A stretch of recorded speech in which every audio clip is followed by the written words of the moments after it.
प्रभाग क्रमांक 8 मधील सेक्टर 6 येथे भाजपाच्या वतीनं स्नेहभोजनाचा कार्यक्रम आयोजित करण्यात आला होता. मात्र या कार्यक्रमाला अपेक्षित प्रतिसाद मिळाला नसून अक्षरशः स्थानिक नागरिकांनी पाठ फिरवल्याचे चित्र पाहायला मिळाले.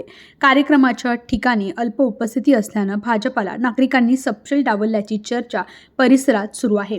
या पार्श्वभूमीवर वातावरण अधिक चिघळून राष्ट्रवादी उमेदवारांवर खापर फुटावे म्हणून भाजपाच्या उमेदवारांकडून स्थानिक कार्यकर्त्यांना राष्ट्रवादी काँग्रेस, एनसीपी, धर्म व देवाला विरोध करणारी असल्याचा जाहीर निषेध करणाऱ्या पोस्ट सोशल मीडियावर व्हायरल करण्याचा सल्ला दिल्याचा आरोप होत आहे.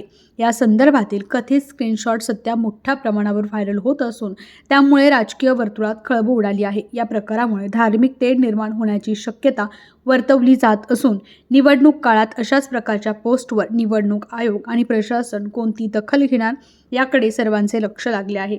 कायदा व सुव्यवस्था अबाधित ठेवण्यासाठी तातडीची कारवाई होणार का, असा प्रश्न नागरिकांकडून उपस्थित केला जात आहे.